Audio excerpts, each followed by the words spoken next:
starting to get mainstream, they start believing you. Yeah, I know. I saw Mike last, and I was like, well. I'm recording now. Hey, Okay, hi, Nicole. Jamie. Nice to meet you.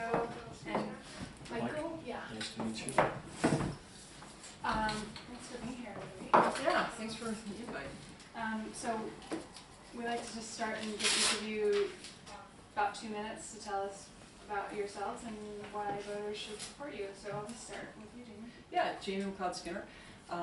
My background in the district, I finished high school in Southern Oregon. My mom's a retired public school teacher who taught in Southern and Central Oregon. She actually taught in this school district right here before retiring.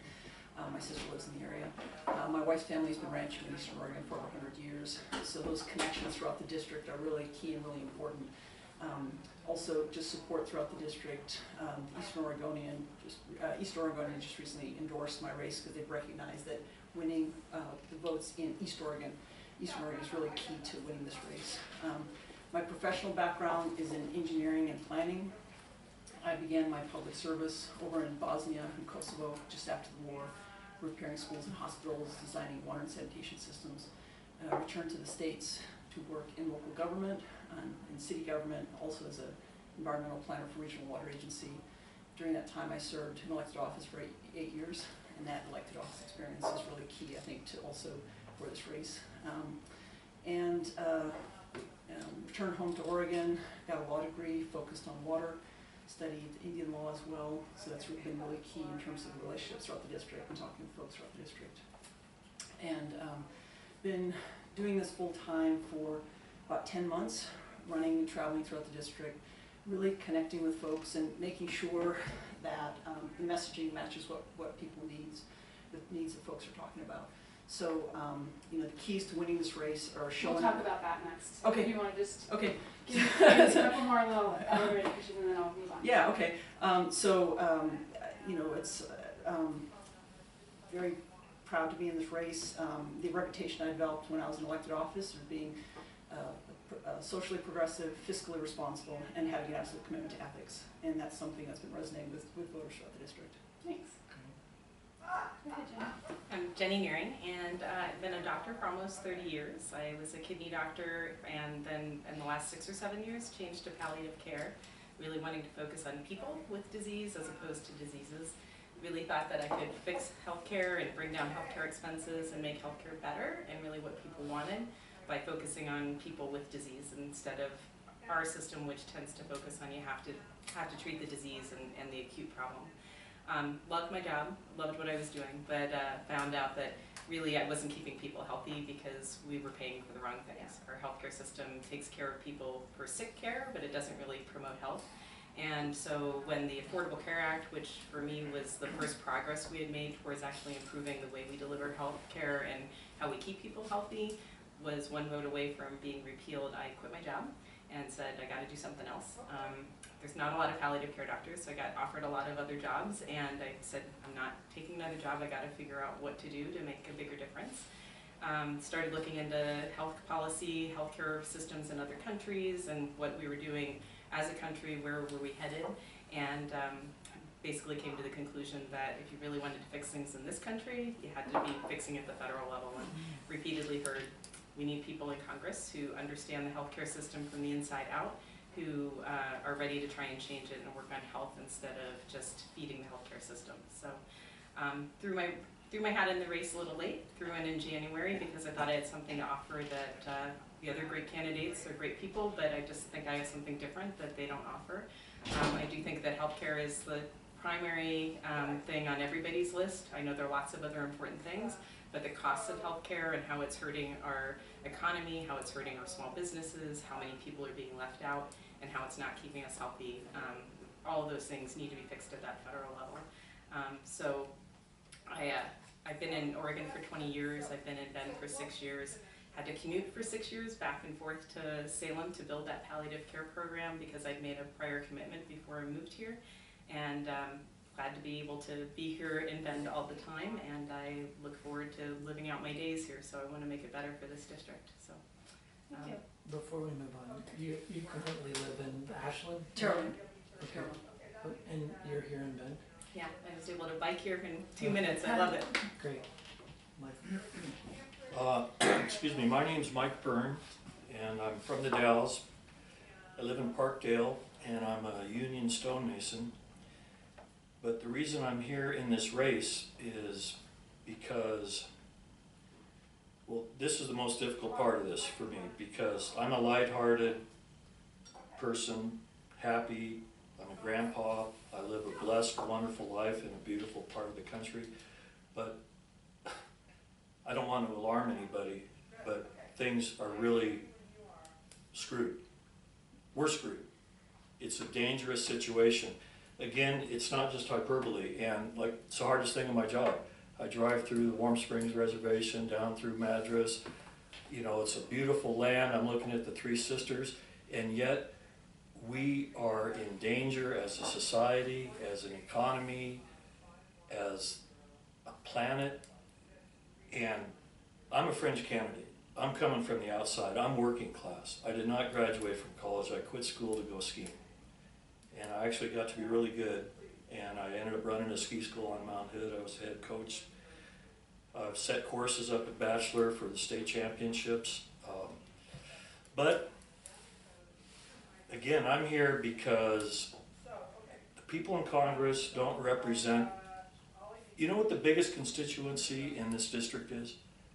The people that have less than $1,000 in savings.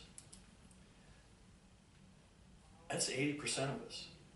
That's Republican, non-affiliated, that's Democrats. And no one's really speaking up for them.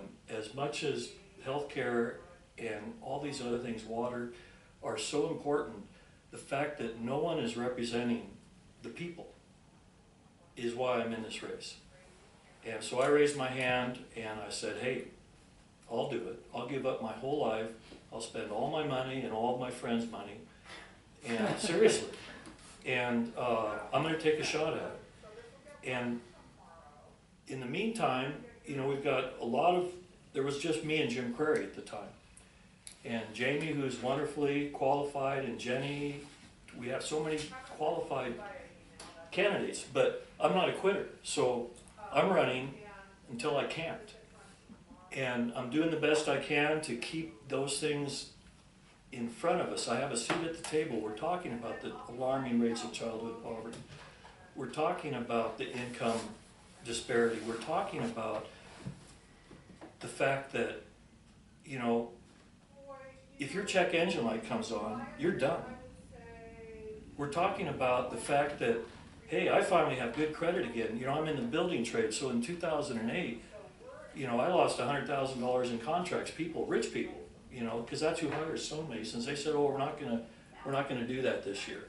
Oh, okay. So I got behind on credit cards, so I settled. The credit card companies came to me and they said, okay, we'll settle for this. I go, okay. But that put me in, it'd been worse if I had, it'd been better if I declared bankruptcy. I paid off my credit cards. So I'm fighting my way back. I finally have good credit after 7 years. So what does my bank reward me with? Lower interest rates? No, they're gonna raise my credit limit.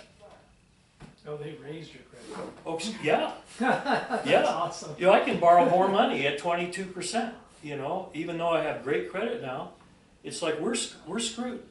There's a lot of things that are beneath the surface. You know, driving down Highway 96. Okay, I want to. Oh, you're gonna stop me right now? Yeah, because this is a 2-minute quick pitch for you. How was it? So. Good. Good. I want to bring Thank it back you, to Nicole. some, Okay. you know, of our standard questions. Who wants to start? Judy. Oh gosh, I knew you were gonna do that, okay. So, this comes from the government prof here. I do want to say, so when, so we'll give each of you a chance to respond to each of the questions. Just try to keep it to maybe a minute or so for each of them, so we can have each of you get enough time. So speaking double time. That's Get right, 2 you minutes know, more. this is gonna be prep for when you're in house too. Okay. So, for many years now, Congress has functioned less as a legislative body that the Constitution envisioned, and more as a platform of obstruction. Mm-hmm. As an elected representative, what would you do to help bring the body back to being a constructive force for change? Can I jump in? Go on for that? it. Okay. Yeah. So it's about being able to work with folks across the aisle, and that's something I spent 8 years doing. It means focusing on issues and focusing on serving community needs. Michael is absolutely right when he's talking about the needs in our district, and that's why when I've established my platform, I talk about infrastructure, because this cuts across party lines. I talk about housing, which is actually the #1 issue in our district. I talk about transportation. I talk about renewable energy. I talk about broadband access. All those are economic development tools throughout our district. That's what I call physical infrastructure, social infrastructure, education, healthcare, and safety. And there's a lot of drill downs in those that I don't have time to go into on this. But when you focus on those issues and solving local problems, you have folks come together across the aisle. An example is Byrne's. The #1 issue in Byrne's is the dropping groundwater table.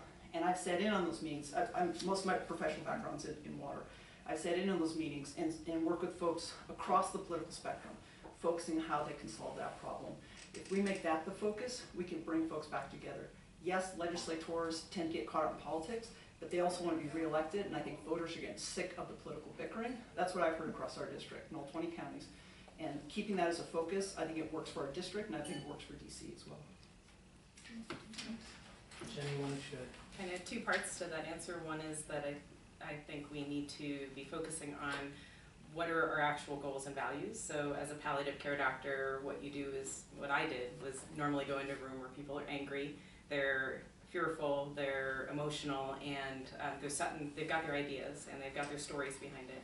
And what I would do is come in, usually not really welcome, and get everybody to sit down and start talking about who are you, what's important to you, what are your values and goals. And then we've got this tough situation where we've got hard choices to make, and get them to make hard choices together that line up with those values. And a lot of times the choices, well, not a lot of times, but some of the times it would not be the choice that I would make, but it was still a choice that lined up with the values, and it was ethically defendable, and we would move forward and I would advocate for that. And I think that's what it takes right now, is that everybody's gonna have to give something. We've got some really serious challenges, the things Jamie was listing off. Our water issues, our affordable housing issues, our educational problems, our criminal justice system, our immigration. These are tough, these are not gonna be easy. There's no winners, there's no losers. We've gotta work together to fix those. And I think that takes negotiation skills. And I think without realizing it, so I'm practicing in my practice for the last 6 or 7 years. And I think I'm pretty good at it, because there's hardly a day I went home where I wasn't thanked for coming in and having those tough discussions. The second part is that I think as a freshman congressman or congresswoman, congressperson, you have to be willing to go in and say, okay, I've got some ideas and I want to share those and help you understand them, but I'm willing for you to take that idea. And I don't really care who gets credit for it. I'm not for power. I'm not looking for power. I'm looking for change. And I think you have to be ready to say, I want to be part of the conversation. I want to influence the conversation, but then hope that someone else who has more seniority in Congress is willing to run with that and not be looking for credit going to the person who brought the idea forward, just making change happen. And I think that that's something I've done in my roles on boards and committees and throughout my career. Michael?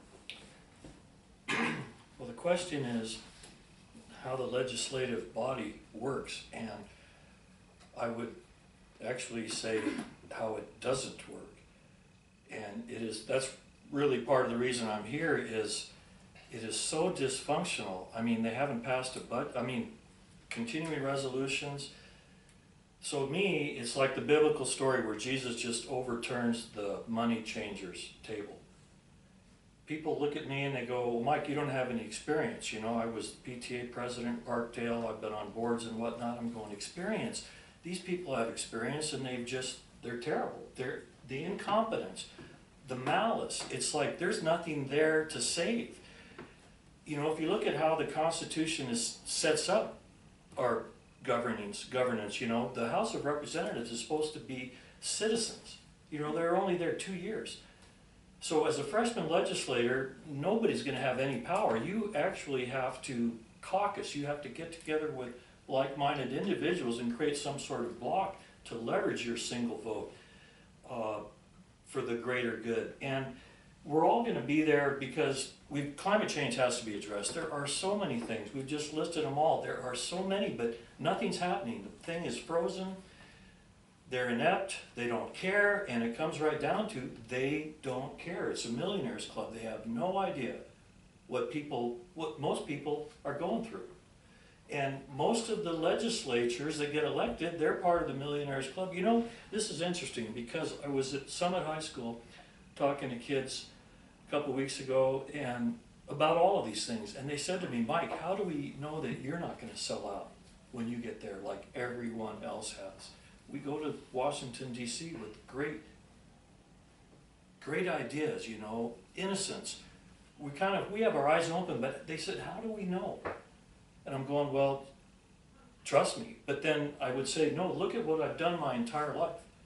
And that's the only way you're going to get an inkling, you know, what kind of life have I lived? Where have I spent all my time? I've spent all my time working with kids. I've spent all my time volunteering. I've spent all my time, you know, as a CASA. I spent a dozen years. I just was talking with one of my CASA kids today. He's up in Spokane. He's going to start a job for a landscaper. I sent him pictures of a job we did together before he moved to Spokane. I'm going, dude, you can do this. But showing up early is on time. So be there. So it's like I've lived my whole life like this. But in terms of getting along with people, I'm a trained mediator, and I taught skiing for 35 years, and there's talk about being able to get people together, because it's just not, you're dealing with gravity, you're dealing with, you guys all ski? Yeah. Okay, remember the first time somebody take you to the I'm top of the hill? Cut me off. Cut you right there. All right. All right, Jenny, we'll just start with you with this question. So, gun control is obviously, is a big issue right now, and nationwide, but especially I think in this district where, you know, it's somewhat divided. With the kids walking out, how do you see yourself navigating that issue? I think on the one side, there are two parts to the gun issue. One is the gun violence related to the mass shootings, which have caused the kids to, for good reason, to be afraid and to say demand action. But at the same time, they've brought up what I love from the March for Our Lives is they actually brought up gun violence in general and the gun deaths related to teen suicides and to homicides. And that's something that I think has really been buried. I mean, the amount of gun violence is the third leading cause of death for kids under 18, and teen suicides have been on the rise for a while. So I'm glad that these are all being wrapped together. So although there's this focus on what are we going to do about the school shootings, and that I think has multiple parts. One is we really need to be looking at gun safety in terms of background checks that are bulletproof and across any way that you can obtain a gun. We need to be looking at requiring gun safety classes for anyone who buys a gun. You know, talking with some of the kids at the same Summit High School class, you know, one of the kids said, well, you can take a gun safety class. I took a hunter safety class when I was 13. Like, then that's great, and that's what we would expect for someone who owns a gun and people who are responsible in raising their kids to be gun owners. But you can't assume that someone's going to take that responsibility when they have something that can potentially kill someone else. So I think being able to require gun safety classes if you're going to purchase a gun is a very sensible thing to do, and can also start to impact the access for underage kids to guns for teen suicides, which are mostly related to a trigger event and not something where they have continuing problems with suicide risk. So I really want to make sure that the gun safety issue is really focused on all of those pieces instead of just on the one that's been very emotional. And I'm glad that the kids are involved in including all of those parts in it. You know, I have lots of friends who hunt, lots of friends who own guns. My boyfriend owns a gun, but he keeps it unloaded and locked up, and he doesn't carry it, doesn't leave it laying out.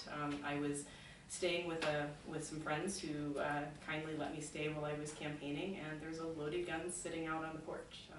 To me, that's not gun safety. I think we need some different requirements. So, Do you support a ban on the AR-15? from what I have, when I looked at, went into a gun shop down in Lakeview and looked at, had someone talk about all the guns, and we were looking at the assault rifles. I asked, you know, what are those used for? And she said, well, those are just for recreation. We don't use those for hunting because they tear up the hides.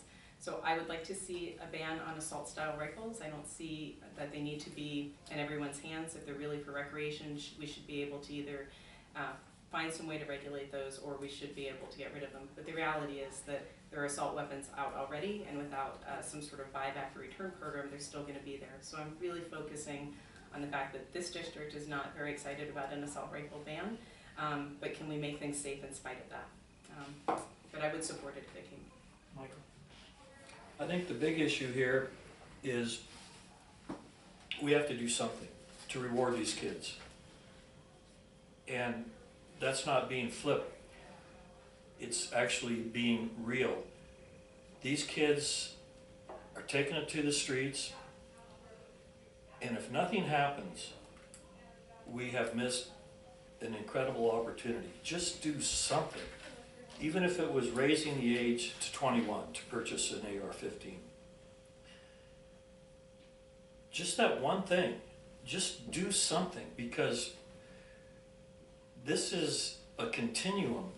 When we look at Sandy Hook, I mean, if someone could come into a school and shoot little kids and nothing happened, nothing happened. I mean, it's happened on the state level. In Connecticut, for example. In fact, the Supreme Court, not the Supreme Court, but many state courts have ruled it's not a constitutional right to own an assault weapon. So do something. And now, state of Oregon, they created this deal where domestic abusers, you know, stalkers and whatnot. So the states are doing it, and that's probably how it's going to happen. And that's how healthcare is going to happen too. States are going to take the lead, because the federal government is tied up with the NRA money. It comes back to the corruption, the ineptness. It's like they're not going to do anything. They have to do something. Are you not taking NRA money? So the finest moment of my campaign, and this is, okay, so we were in the Dalles in Hood River for the Columbia Gorge Women's Action Network Forum, and I just gotten a letter from the NRA. It was a questionnaire. Asked, you know, they said, please fill out this questionnaire and we can determine if we're going to endorse you. So I stood up and said, hey, I just got this questionnaire. I said, you want to watch me fill it out?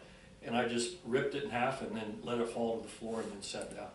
It was wonderfully dramatic. Yeah. So, Jamie, so let's I would move like to- to, but I want to be clear, just because Jenny touched on it. Yes. What is your position on banning assault style Yes. weapons? And then also, would you support Yes. gun safety courses? Yes. Okay. Great. Thank you. So the focus has to be on safety. Because back to the previous question about how we move legislation forward, the failure has been around not getting folks to agree on some key issues, and things like what's commonly referred to as the common sense gun safety laws, the background checks, the waiting periods, sufficient background checks, all those things, no loopholes. All of those pieces are things that the majority of folks agree on, but legislatively we haven't built up, we haven't had the focus, and we haven't stayed away from the buzzwords, or in this case, literally the trigger words that create the divisiveness, and the NRA has done a fabulous job of creating the divisiveness. So it's about focusing on safety, and I've had these conversations with folks throughout our district. How do we come together and talk about safety of our families, safety of our communities, and also honor and respect the tradition we have of hunting in our district. It predates statehood. My dad hunt to put food on the table, but that tradition predates statehood. It also is part of our treaty obligations to tribes. That's something that is part of who we are as a culture. I also don't believe that if someone has lawfully purchased a gun, you go in and take it away, unless there's someone who's at criminal activity and there's, you know, it's part of the standard law enforcement behavior. In terms of, just to jump ahead on the question specifically, sure. I draw a distinction between civilian weapons and military grade weapons, and that's where the assault weapon falls. I would support a ban if it went forward. If that failed, what I've been proposing and suggesting is limiting use of assault-style weapons to a firing range. They would be locked down on location. People could then still use them for sport at that location, but it would also, so it would help to balance that attention within the district, but it would also keep them ideally out of schools. So there's that piece. I've also been proposing a project similar to a community block grant, but a safety grant for schools, school districts, that would go to school districts. They could decide how to spend it on being focused on safety. So some teachers I've spoken to or school district members have said, well, we would use it to kind of harden the campus with locks and doors or bulletproof glass. Most of the teachers I talked to said they would use it to pay for more school counselors, because they said kids are falling through the cracks and that becomes the problem. So between those two pieces, I think that's the key to legislatively, to build up the relationships you need to be able to move forward on legislation, and then also having a kind of a background and fallback plan, so that if the main piece does not work, you're still developing the relationships and developing the support to move forward on safety issues. And I've participated, actually, the day there was the big walkout, kids in Pendleton invited me to participate in their march, actually, specifically as a speaker.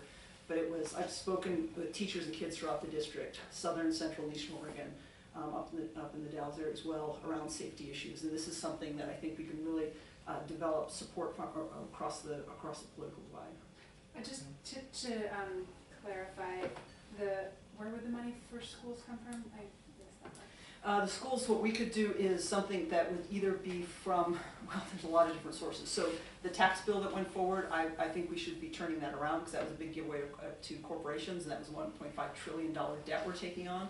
So there's resources there and a fair share payment.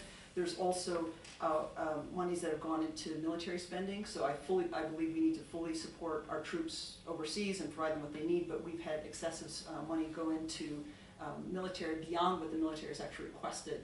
And then I also think that if we're using our military for safety for other countries, that those countries should pay their fair share. That's something actually the president has said, and I agree with him on that, that U.S. taxpayers should not be paying other countries for their safety. So those resources should be brought back and focused on protecting and keeping our community safe. Okay, can I add 20 more seconds? You bet. All these conversations have to start with, we are going to protect the Second Amendment. That's not the issue. So there's another corollary to this, is that concealed weapons, situation. Are you familiar with that? It's like they're trying to make it so if you have a concealed, right now it's 32 states have signed on to it, and they're trying to make it, the NRA's big push to make it so it's universal. But here's the thing about the concealed weapon permit: you actually have to show some knowledge and some skill. You have to take a test. So there is a precedent for this, and everybody who has a concealed weapon permit is kind of proud of that. So these are your allies in working backwards from that. The guys that are the most fervent supporters of the Second Amendment do have a concealed weapon permit, and they were tested. They had to show skill, and everyone I've talked to who's in this situation is saying, because they got it, they're going, yeah, you should have it too. So there's ways to do this if we can get around the NRA. But that's all I'm going to say, but we got to do something to reward these kids. Sure. Okay. Judy, did you have another question? Can I do a follow-up on that? Because there's another point that was raised about, that I really appreciate was raised about beyond the military-grade weapons and looking at other use and violence, domestic violence, some of these issues. That's another area where as well the focus on, we talk about including mental health care services within our healthcare system, within that comprehensive look at it issues. Also some of the economic development, because we, and I've gotten this from speaking with folks who are working on domestic violence issues throughout our district. We also need to be looking at how we're incorporating other impacts and factors as well to addressing some of the violence that's happening in our homes, either self-violence or also issues of domestic violence. That's great. You would tell. Let's try to Okay. get some more. We will run out of time. Go ahead. Another question? If you got one, Yeah, if not, I'll take I it. got it. Okay, so very recently, the governor just made her second drought declaration here for Grant County. She's in Klamath right now, and first time in 3 years that there's been a state declaration. So what I'd like to know is, water is obviously something that goes across governmental lines. So what do you believe is the role of the federal government in water management in Central and Eastern Oregon? Michael, let's start with you. Well, I used this line before, I'll try it again. Well, the federal government's role is to make it rain. And the reason I say that is because we're always looking to the federal government to solve all our problems. And that is a problem itself. The federal government's role is every avenue that it already has its jurisdictionally anything to do with water.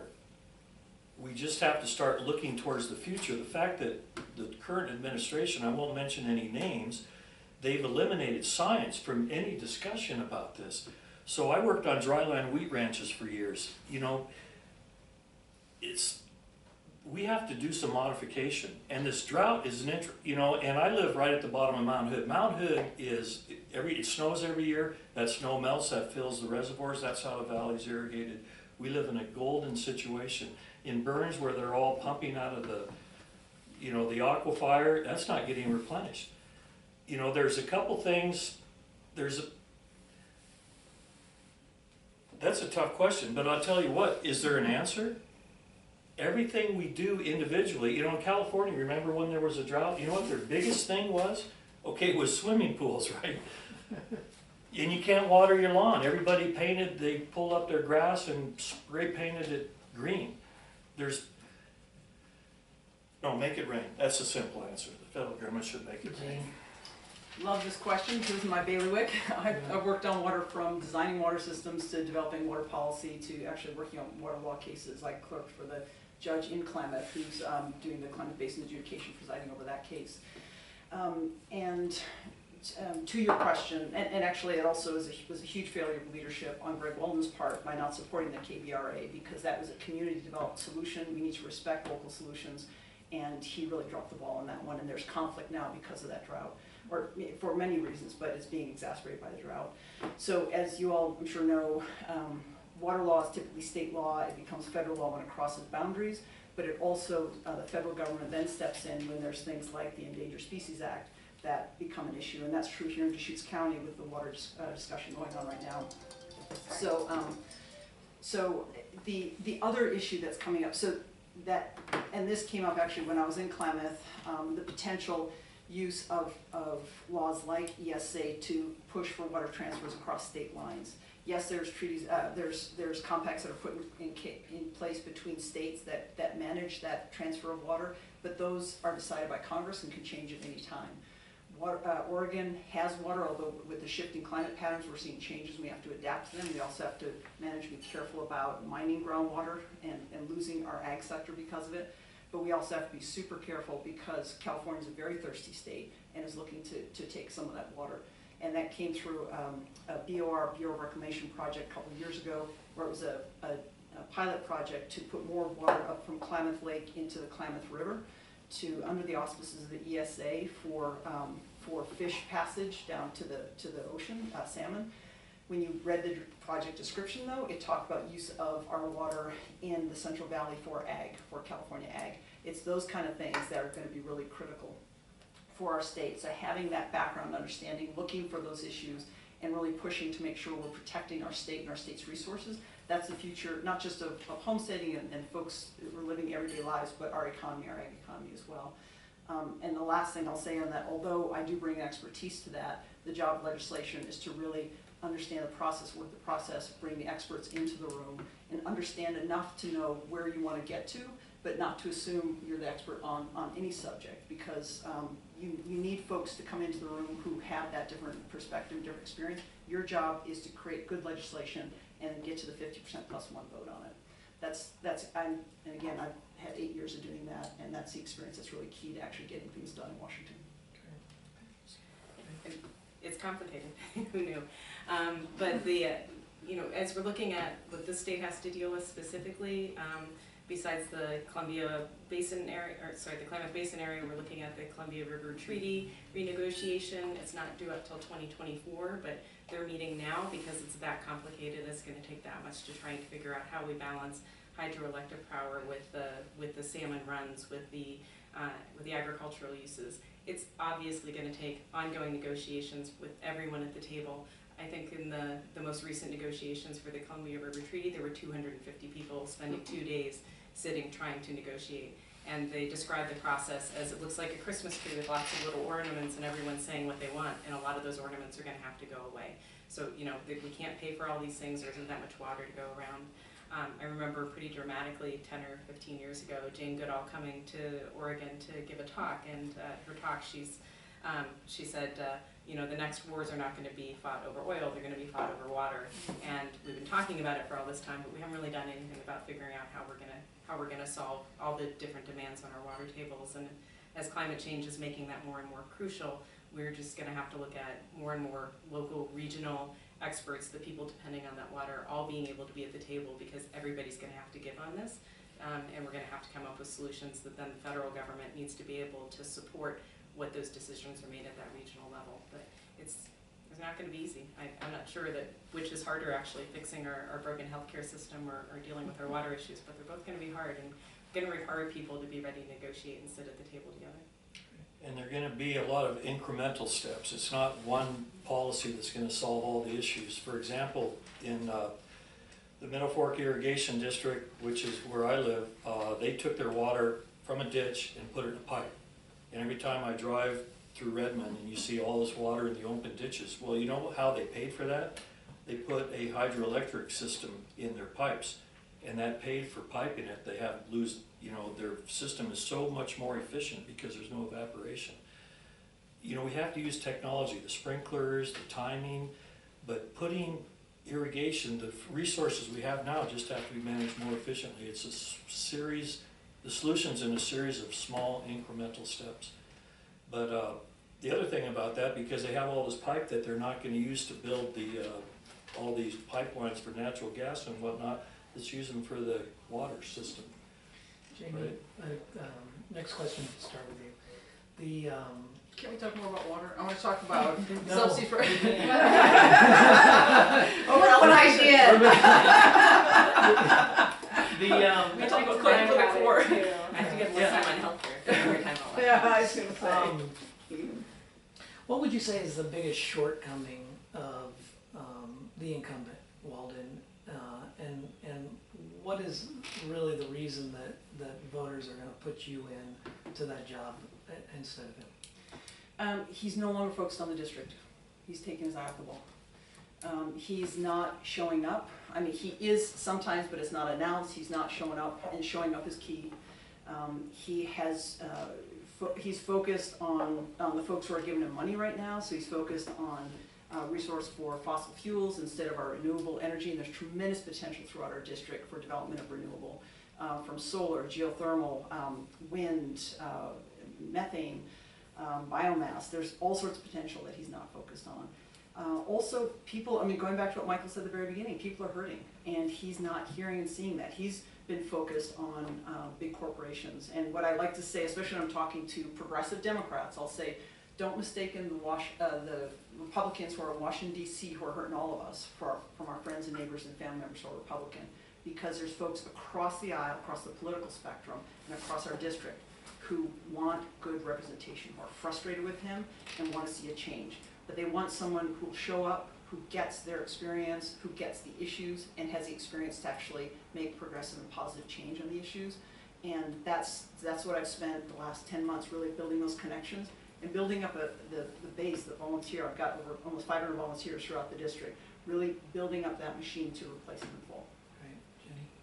So Jamie's right, he doesn't represent the district anymore. He's, most people will say, even the people I've talked to who start out our conversation by saying, you just need to know that I'm friends with Greg Walden, and like, that's fine, I understand he's a nice guy, but he has gained a lot of power, and he's more beholden to the power now than he is to the district and the people who vote for him. And I think he's lost his way. And even the people who have voted for him before and who consider him a friend will say, I can agree with that, that he really has lost his way, that he's no longer representing the needs of the district.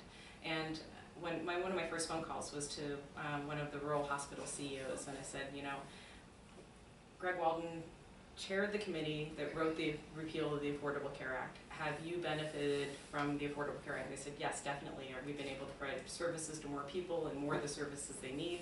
I said, if that repeal had gone through, what would have happened? They said, we might have been able to stay afloat, but there's a good chance we would have closed within 2 years, and the next closest hospital is at least 2 hours away in either direction. And he said, Jenny, I think he got it wrong. You know, I'm a Republican, I've always voted for him, but he got it wrong, and you know, I'm ready to vote for you. So I think that healthcare is a nonpartisan issue, that people recognize that we need to fix the system, not just go backwards on it. We know it's not anywhere near where it needs to be, but we can't afford to go back and lose ground. We need to move forward from that. And I think that goes across the district. All of that, plus, I have a history with Greg Walden. His father and my father were friends. he's a career politician, even if he's done a good job. 20 years is enough. I mean, everyone agrees with that, even if he's done a good job. But for me personally, the biggest problem I have with Greg Walden in this time of,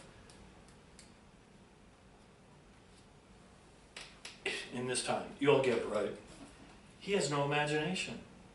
And that is a crime to me. It's like we need someone there with imagination, someone that's willing to move beyond the status quo. As I mentioned earlier, we could just turn it all over and start from scratch and do much better.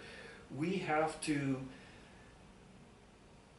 Greg Walden's not that guy. It's like he used to be useless, but now he's dangerous because he has so much power. I mean, seriously, you look at his 20 years in Congress, and before he represented us in Washington, he was my representative, state representative in the Dalles, in Hood River. He took his dad's seat. He's never done anything but this. Lack of imagination. And to me, in a leadership ability, that is the worst possible thing you could have or not have. And that's what, you know, there are some legislatures out there that I don't agree with ideologically, but yet they're, you can tell there's something there, there's a spark, they're willing to have a conversation, they get it, you know, they'll listen, they're nuanced. Greg Walden's none of that, and it's just extremely frustrating because these times are so critical, we're not getting anything out of it, and he's so powerful in Washington. Let me ask you, Please. can I ask a follow-up? I Yeah. want to. Is it about war? But Or there's healthcare? and I don't want to put this to all of you, is that, you know, I've heard those criticisms, but one of the things he gets a lot of support for is the fact that he's just very savvy.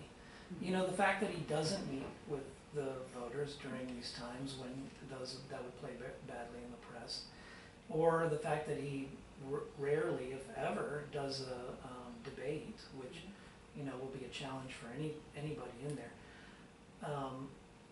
Would you do things differently, or do you think that's a model going forward? Because it has been very successful. No, that's exactly it. It's like, we need another politician. Everyone is sick and tired of that, and that's what my appeal is. Here's a guy, he is the absolute 100%, I'm completely, we grew up in the same town, the Dalles, moved to Hood River. We couldn't have turned out different, more different. It's like everything he does, he's a savvy politician. That's exactly what's wrong with him, and we're sick and tired of that. Jenny? My goal is to get to Congress to fix things. So there's no point in going there and then not being able to know that you're hearing your constituents and actually being able to do what they need you to do. And right now, I think unfortunately, a lot of his constituents have voted against their best interests because they haven't recognized that and been given a chance to see that. I think that this election will be different. I think that people are going to be calling out what he has done that has hurt his constituency, and then I think what we need is someone in there who is actually going to represent the interests of this district and get something done. There was a great quote from one of the Republicans in Congress who had said, you know, things are broken, nothing's getting done. If you're going to be here, regardless of how broken it is, you have to try and get something done. If you're not going to get anything done, you might as well, and you just want to take a position, go get a radio station. Ooh. It's good because you're in print media right now, so we support that. And we all love media, let's just get that on record. So it has been successful, that's true, but that's exactly what voters are completely sick of across the aisle. They're pissed off at the Republicans for doing that, and frankly pissed off at Democrats as well. And that's what we saw in the 2016 election, people looking for change and tired of the status quo. Now, folks, and I've met folks who voted for the change at the presidential level who are very unhappy with that. But what they were trying to do is shake things up and say we need to do things differently. We need folks to show up and talk about the issues that matter to us. So, yeah, it's worked for him till now, but I can tell you my aunt and uncle who live down in Southern Oregon, they've got a Where's Waldo sign on their truck, and that's the perception of it now. So, and again, across the aisle, Republican, Democrat, Independent, non-affiliated, folks are frustrated that he's not showing up. So that's one of the ways that he can be really held accountable. So failure of leadership on several issues, net neutrality, the KBRA, on healthcare, on several different issues, but also he's not showing up and he's not listening to people. And I'm finding that, because that's a big deal for me of showing up. I just, you know, I've got, I think, over 30,000 miles of my Jeep at this point about spending time in the district and being at meetings across the political aisle. And people are so pleased to have that time and that contact time. That was also something I did when I was in elected office before. I would have an ongoing, a regular meet and greet with my constituents. And one of the things I think, not Walden, but Merkley and Biden, thank you, have done very well is made a commitment to show up in each of the counties every year. I would absolutely be committed to that. I have proposed things also to have like a Skype thing with students throughout the district when legislation's coming up, so they could weigh in and get engaged in civics and also be engaged in the civic process. It's that kind of thing we need to do, and that's what people are expecting right now of legislators. Or kick them out, do the job. You can't just want the job, you gotta want to do the job, and that's the expectation that voters will have going forward. And I think we're all hearing it. Okay. Nicole? Can I add one quick thing? Sure. It's interesting that I've talked to some Republicans who've been very supportive of the Democrat in the race and said, oh, well, you're gonna change your registration so you can vote in the primary. And they're like, no, I have to keep my Republican registration. It's the only way I get invited to the thing so I can actually get a chance to see or talk to him when he's in the district. I've We got could some go folks on switch about over. the primary Okay. situation, but we won't go there. So just to on the same topic, and this might be a little bit, you might find yourself repeating, I don't know, but I wanted to frame it a little bit different way. You talked about how you went in this district, and you talked about goals and values. So I'm just curious, this is a very disparate district. How do you communicate that you are that person who can reach a disparate district? So, Jenny, start. So I have made a point in the last, especially in the last couple of weeks, as we don't have so many candidate forums, to start meeting with people who are leaders in the community who aren't necessarily Democrats, but they have a perception and an understanding of what's going on that I really want to understand. So I've met with a lot of county sheriffs. I've met with a lot of business leaders who, you know, kind of halfway through the conversation or towards the end will say, you know, I'm a Republican, and then they'll kind of couch that in some other way. And every time when we leave those conversations, I'll say, you know, I really am glad you stopped by. You know, you listen really well. I feel heard, and yeah, I hope we'll be talking again. So I feel like what people want to know is that you're open-minded enough to listen, that you're going to hear what they say. You may not agree with them. I've openly disagreed with some of them, but still, I've walked out of those ones, even where I had a litany of complaints about our past president and for 10 minutes, left after an hour saying, you know, I'm really glad you stopped by. I appreciate the fact that you listen well. And I think that's what it's going to take, is people need to be heard, and that when it comes right down to it, everyone knows that we have the same problems we have to fix with our education, our economy, our water issues, our environmental issues, our agriculture issues, and that if we're talking about those same core values and goals, and we stop putting these stories and framework on it that start to polarize us, that we can start talking about those same things. It's what I've done in my job. You know, you walk into this polarized room and you get back to what do we all agree on, and then let's start from there. Those are negotiation tactics, and that's what it's going to take in Congress, but it's also what it's going to take here in the district. Okay, Michael, what are you going to say? Well, I don't have any trouble relating to people in this district because I grew up in this district. I grew up working on wheat and cattle ranches. When you drive through this district, that's what you see. We've got hay, we've got irrigation, we've got cattle. I understand that. I can, you know, in my bones. And then I worked in the woods. I planted trees, I fought fires, and then I worked up on the mountain. I teaching skiing. I was a coach basketball, coach soccer, and this is, you know, I haven't been talking to the leaders of the community. I haven't been talking to the tribal elders. I've been talking to the people that work in the casinos. I've been talking to the people that are just the normal, and guess what? These people don't vote. They don't have any power. They feel, well, they wouldn't use the word disenfranchised, but that's what they feel like. So when I say I was a coach, if I were to look back at any experience that I had that prepared me for this job, was I've dealt with thousands of kids, which means I've dealt with parents, families. That's where you learn about the state of this district, is how are the kids doing? Volunteering in the public schools. You know, it's one thing to show up in a classroom one day, you know, and help the kids read, But if you're there every day and you find out these children are wearing the same clothes every single day,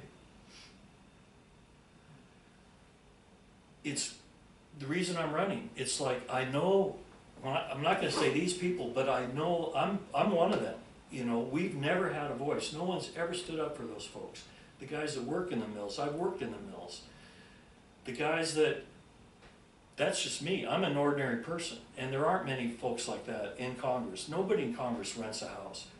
Nobody in Congress has a student loan. I have a student loan. Actually, my wife has a student loan, but I was a co-signer.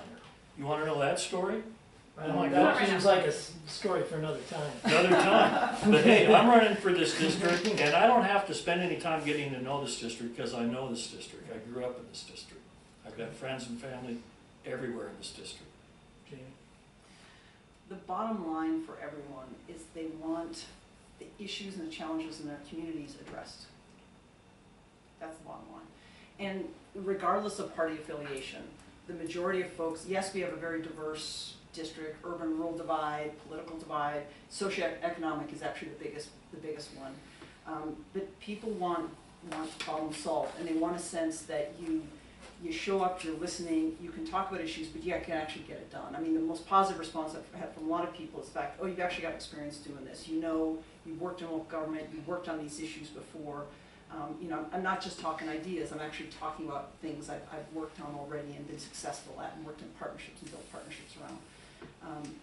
I think a point that Michael raised is really important is the socioeconomic divide. So whether it's you know, speaking with folks who are you know, CEOs or council members or county commissioners or waitresses or gas station attendants, it's that full spectrum of really getting a sense of the community. And some of the best conversations I had this past summer when I did the fair and powwow circuit throughout the district, and would be at the Dem booth, and actually Michael and I were at the Wasco County booth together, but at the Democratic booth, and have someone walk up with a big red "Make America Great Again" hats, and they come up looking for a spar, a verbal spar, and to talk through things and find a common point that we could agree on, and talk about it from there, how we could work together on some. It was always a local issue. It's something to do with our kids, their grandkids, you know, water. You know, housing, to start from that point and then talk about actual real solutions. That's what people want. And we were all at the forum in Lakeview where we had folks who were, it was also included county commissioners, so, and most of them were either registered Republican or independent. And inevitably they talked about, you know, some of the push button issues. They said they're more libertarian, they don't care about those things. They were talking about the practical issues, and they were talking about water issues. They were talking about housing issues in their county, in their district. That's what people care about. So to be able to show up, listen, talk intelligently about the issues that people are struggling with, and then talk about how we're actually going to get it done and have ideas and models for getting it done, that's what people are responding to. And that's what Greg Wald is not doing, and that's what's not being done for our district. Ag issues as well. There are all sorts of, you know, there's a whole other spectrum if you could talk about. But I know I'm out of time on that one. Well, we should probably move to healthcare, right? I mean, I don't know if we ask the physician first or last. Seems like her bailiwick, as it was said, so let's Okay. have her go ahead Okay. and start. Just an open question about that? Well, yeah, let's, It's a yes What do or you no think is, question. what do you think is Yes the or no? path forward at the federal level for healthcare? Yeah, so right now the main problem is that we're spending too much money on healthcare, and healthcare is only 10 to 20% of what keeps people healthy. So we keep pouring money into a system that's very broken, that's profit driven, and pays for the wrong things. So I try to give really quick examples. If you fall down and you're 70 years old, you fall down and you get taken to the emergency room, they'll x-ray you, you didn't break anything, send you home.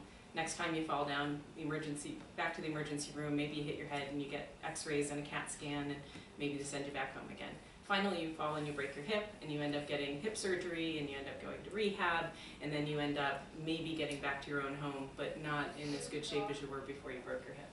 In a system that actually works, you fall down and you go to the emergency room, and then a week later, back at your own home, a nurse and an occupational therapist and a handyman show up at your house, and the nurse reviews your medicines and makes sure that none of them are making you dizzy so you fall down.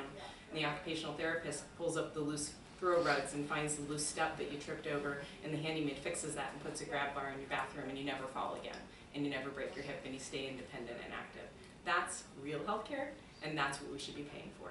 So we need to be shifting what we're actually paying for, and my concern is that as we keep talking about trying to go to a single payer and a Medicare for all model or whatever you want to call it, and people mean way different things when they describe that, if we were to flip that switch right now, we would continue to pay for the wrong things.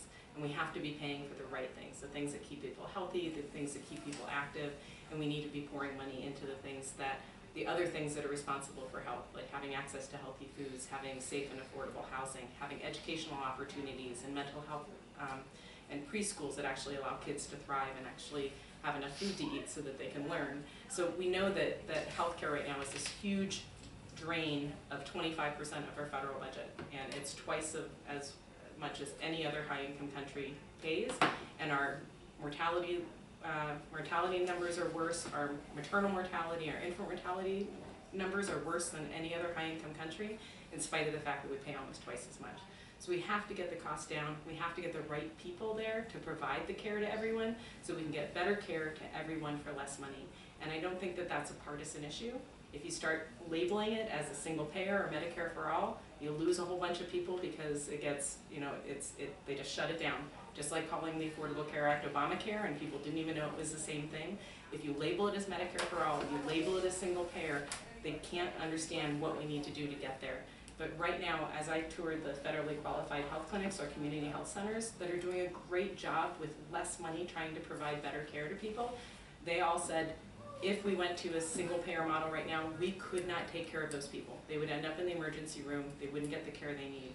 We need to get to that care model, and we need to push that now. So what I'm looking at is we need those steps to start getting the care we actually need paid for, and that comprehensive care, and I think it'll become obvious as we get through those stages that our single payer model will be the obvious model. Can your care model exist within the current rate structure?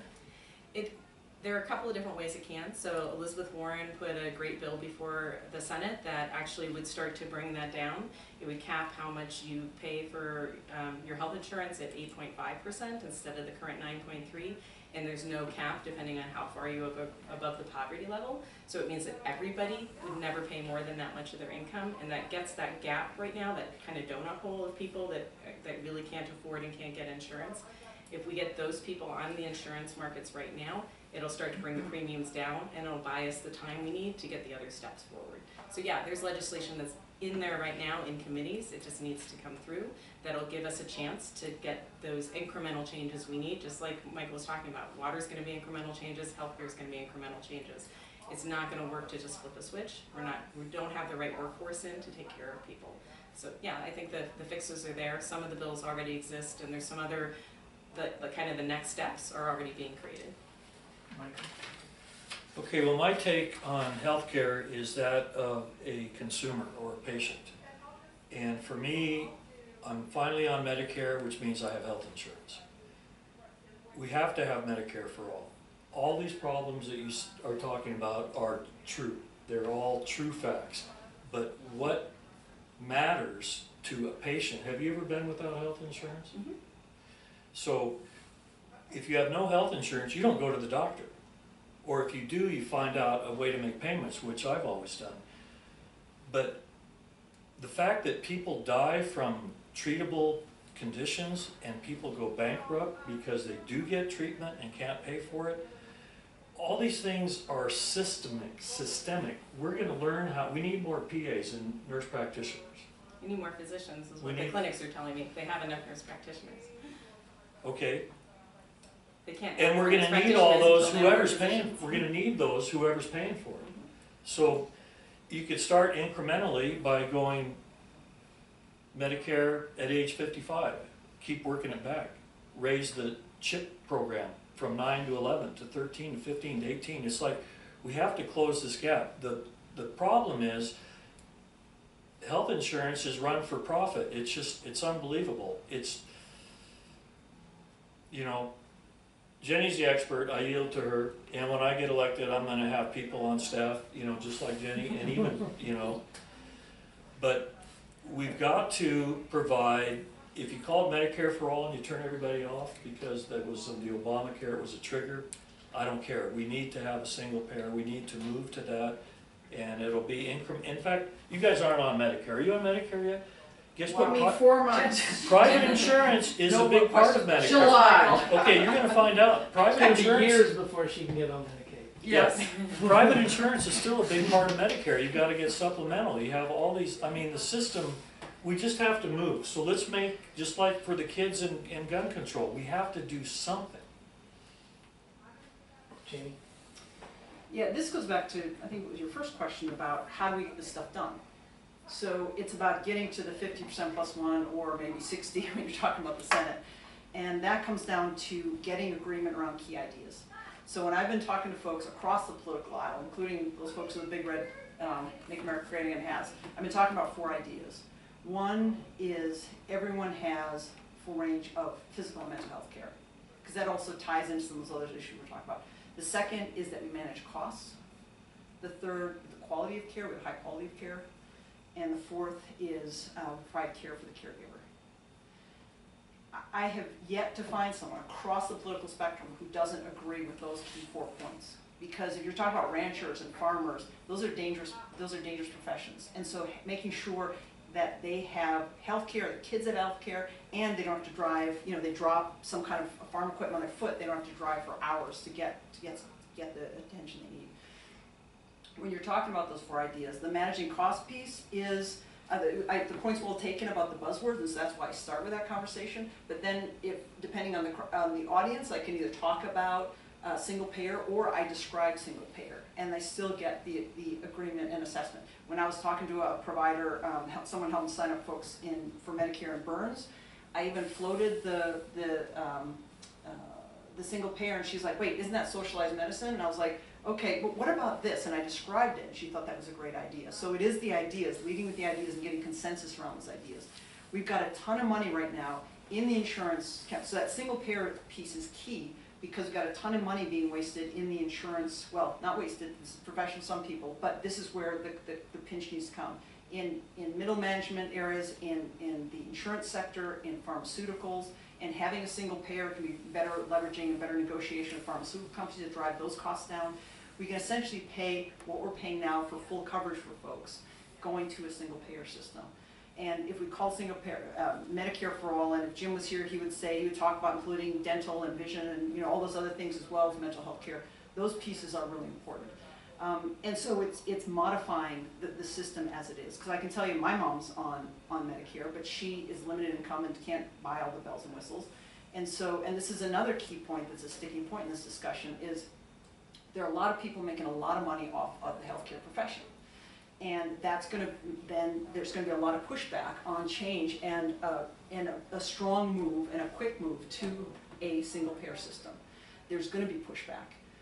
When my mom is looking for health care, she finds it really difficult to get because, all due respect, she gets pushback from doctors because doctors pay less on Medicare. So we have this multi-tiered system right now, and there's a pushback right now.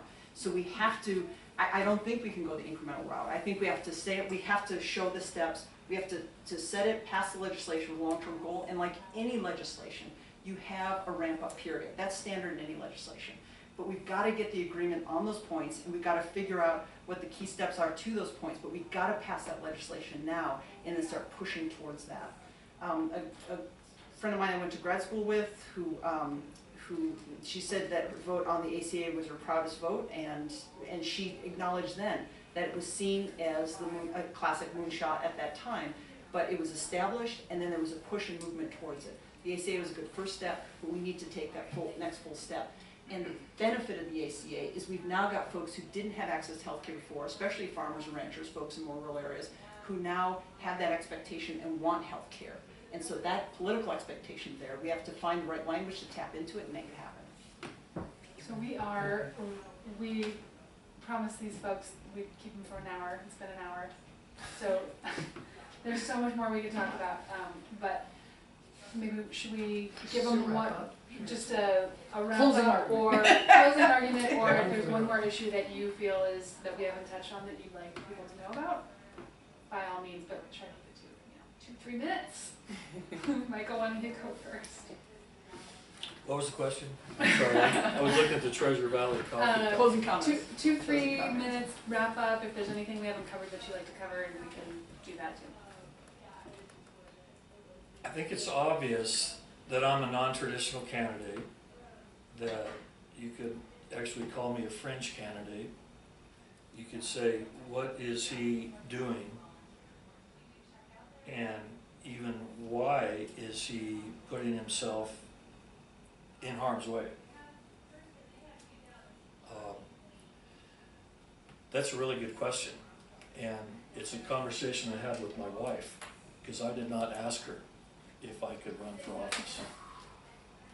And that nearly cost me my marriage. But now it's stronger than ever. Because I'm saying, hold on, something is terribly wrong here, and it has nothing to do with the issues or even the process.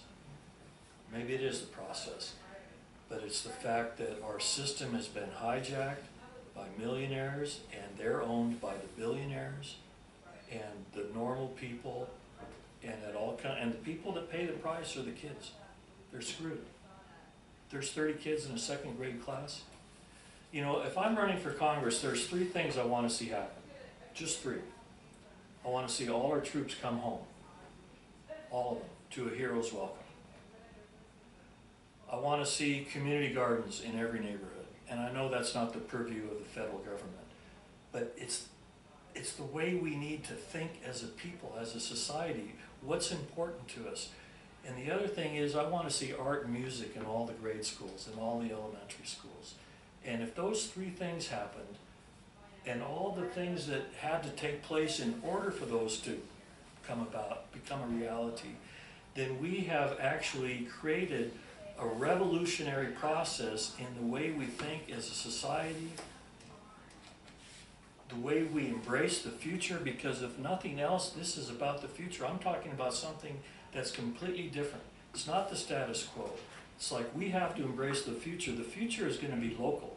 It's not going to be transmission lines going across the country. Even if we create all these solar farms just like the one north of Bend, and we've got to put that in transmission lines and send them clear across the country, that's not the way it works. You could power your whole building with solar panels on top of this roof. Of course, you'd have to turn the lights off at night, you know. Conservation, remember conservation? That used to be the 3rd leg of our energy policy. People forget all about conservation. We need a revolution that brings the future back, and the future is going to look a lot like the past, which is kind of crazy.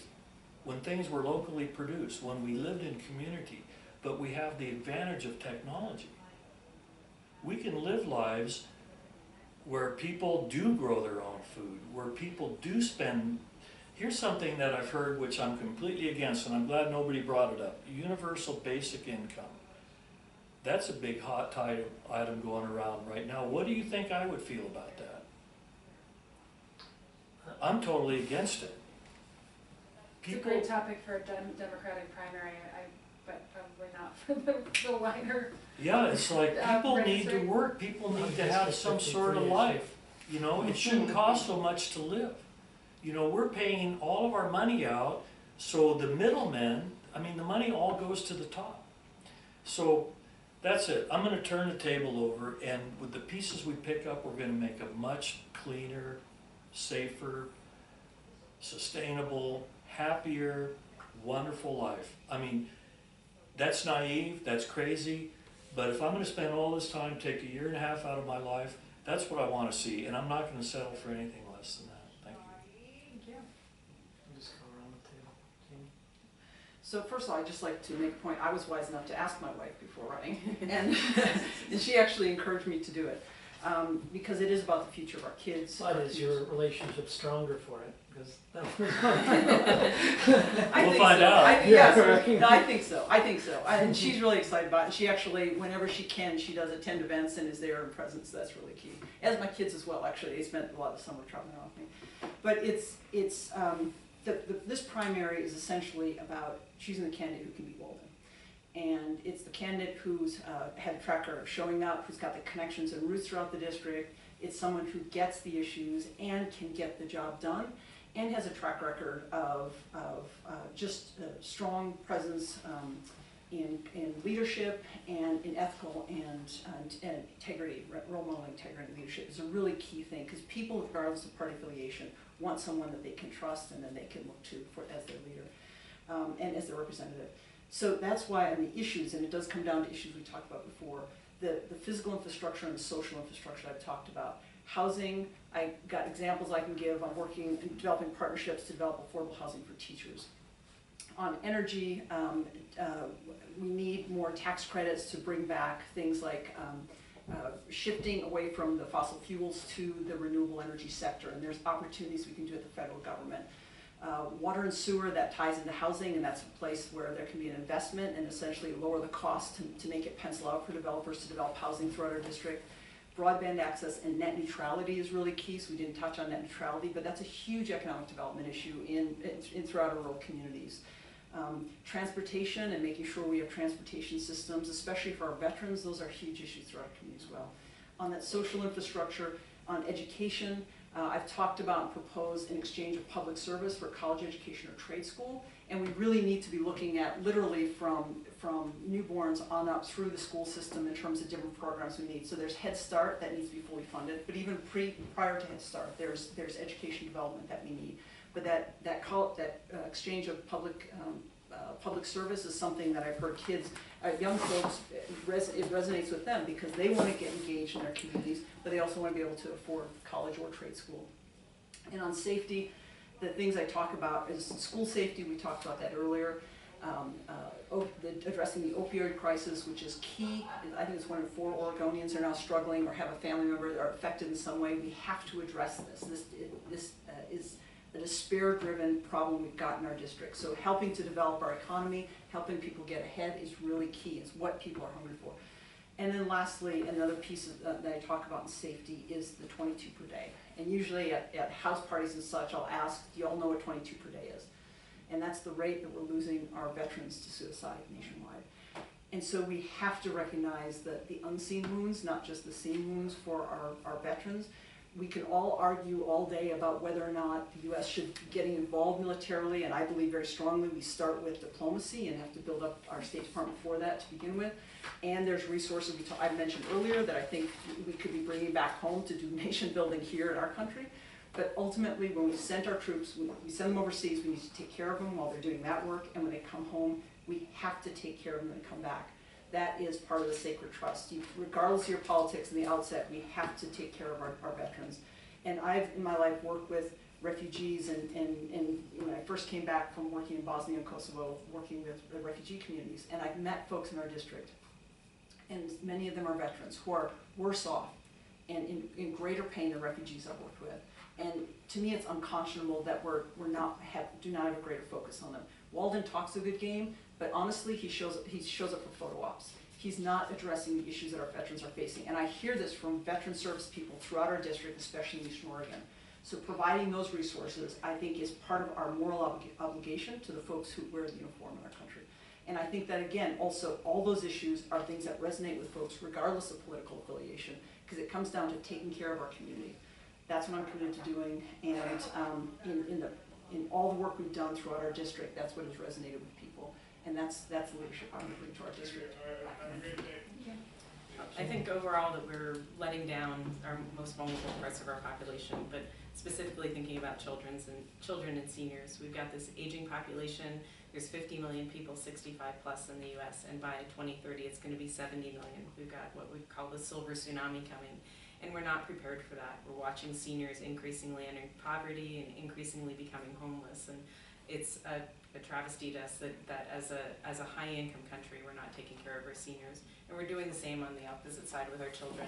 You know, the school board members here were talking about, wow, you know, the kindergarten teachers are talking about the fact that the behavioral issues are so hard that they're having trouble being able to manage and teach the kids, and they don't have the support to do that. And she said, I'm not sure why it's happening so young now. And I'm like, I do. This is what happens when you don't take care of people, when you get this wage inequality, when people are working 2 jobs trying to support themselves and their own families, and they don't have time to be around to parent them. When we have such a high incarceration rate that so many kids have a parent that's been been or is now in jail, when we're not dealing with our opioid crisis, and the children are falling through the cracks and we're not taking care of them. And we really need to be focusing on what we're doing for our future generations and for our older generations. But a civilization should be judged by how it takes care of its children and its elders, and I think we're failing both ends. And for me, it comes back to when my daughter was in middle school and talking about what she wanted to do when she grew up, and she said, well, you know, Mom, I know you're a doctor and you help people, and that's great, but I need to change the world. And for me, that's always been this little thorn in my side, and I've said, and I think that's always bothered me, that I'm not doing more and not changing the world. So this is my way to try to step up and do more to actually change the world, because there's so many things we need to fix, and I think we're failing as a nation, and we need to step up and do that. So she's 24, and she's going to beat me to it if I don't get moving. So That's great. Well, thank you all for coming in. It's my hat's off to all of you for getting in and going through this process, and doing it on such a large scale in such a large district is a whole other feat. Yeah, if you haven't seen the district, got the map on the back. Oh, yeah. Our Yeah, website, yeah, it's yeah. really, it's Yeah. I know really, that, it's you really know, big. Jenny, you rode your bike here, but the others, you know, thank you for coming in so far to meet with us, and we really appreciate your time. thank you for background time with Wells last And night. I'm still married to my husband, and, you know, that was 22 years ago that he ran, and Yeah. it didn't, you know. Yeah, But you guys had a trailer, right, to go around, didn't you? We did, we got a motor home, was loaned to us too, and we had a friend here, friend of a friend who had an airplane. Oh, nice. So Oh, my between God. flying and the road, we figured about 125,000 miles that Yeah. Mike traveled. I've got this little teardrop on my Jeep, and that, I don't Yeah. have the whole thing, so I gotta, Yeah. utilize whatever other resources are Well, the there. motorhome was full, staffers, everybody slept on the I've floor. got a great Yeah. community. it's like a traveling I van. heard It that was, in my car it was crazy. in the summer. Not spring me, and I summer. didn't do that part, I stayed home, took care of Well, the the trip kids. is